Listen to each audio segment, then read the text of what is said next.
ఆగస్టులో బుధుడి దయతో వీరికి పట్టిందల్లా బంగారం. వేద జ్యోతిష్య శాస్త్రంలో గ్రహాల గమనం కారణంగా జాతకాలు మారతాయి. ఆగస్టు నెలలో ముఖ్య గ్రహాల రవాణా కొనసాగనుంది.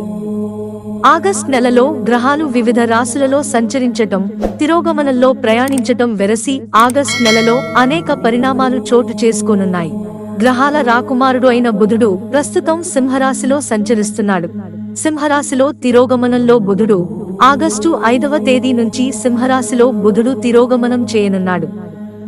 ఆగస్టు 24, 2024వ తేదీ వరకు బుధ గ్రహం తిరోగమనంలోనే ఉంటుంది. బుధుడి తిరోగమన సంచారం వల్ల కొన్ని రాశుల వారికి అదృష్టం కలిసి వస్తుంది. ఆగస్టులో బుధుడి దయతో వీరికి పట్టిందల్లా బంగారం అవుతుంది. ఇక ఆగస్టు నెలలో బుధ తిరోగమనం ఏ రాశుల వారికి లబ్ధిని చేకూరుస్తుంది అనేది ప్రస్తుతం మనం తెలుసుకుందాం. మిథున రాశి. బుధుడి తిరోగమనం మిథున రాశి వారికి లబ్ధిని చేకూరుస్తుంది. మిథున రాశివారు ఈ సమయంలో ఆర్థిక లాభాలు పొందుతారు. వర్తక వ్యాపారాలు లాభదాయకంగా ఉంటాయి. నిలిచిపోయిన పనులు పూర్తి అవుతాయి. కుటుంబ సమస్యలను పరిష్కరించుకునే అవకాశం ఉంటుంది. సమాజంలో గౌరవం పెరుగుతుంది.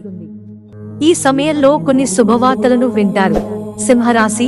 సింహరాశిలో బుధుడి తిరోగమనం సింహరాశి వారికి అదృష్టాన్ని తెస్తుంది. ఎప్పటినుంచో వసూలు కాని బాకీలు వసూలు అవుతాయి. ఈ సమయంలో సంపద పెరుగుతుంది.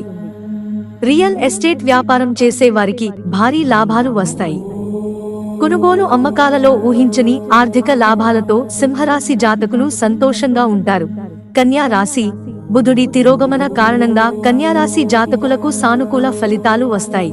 ఈ సమయంలో కన్యా రాశి వారికి ఆర్థిక లాభాలు చేకూరుతాయి. పెండింగ్ పనులు పూర్తవుతాయి. రుణ బాధల నుంచి విముక్తి లభిస్తుంది. అధికారులతో సత్సంబంధాలు కొనసాగుతాయి. కొన్ని శుభవార్తలను వింటారు. కుటుంబంతో సంతోషంగా గడుపుతారు. ధనుస్సు రాశి. బుధుడి తిరోగమన కారణంగా ధనుస్సు రాశి వారికి ప్రయోజనం కలుగుతుంది. ధనుస్సు రాశి వారికి ఈ సమయంలో ఆర్థిక లాభాలు కలుగుతాయి. భూమి ఆస్తులు ఊహించని లాభాలను ఇస్తాయి. వ్యాపారులకు ఇది అనుకూలమైన సమయం. మీ పాత స్నేహితులను కలుసుకోవడంతో ఈ సమయంలో సంతోషంగా ఉంటారు. ఉన్నతాధికారులతోనూ మెరుగైన సంబంధాలను కొనసాగిస్తారు. మిత్రులారా, ఛానల్ సబ్స్క్రైబ్ చేసుకోవడం మర్చిపోకండి. ధన్యవాదాలు.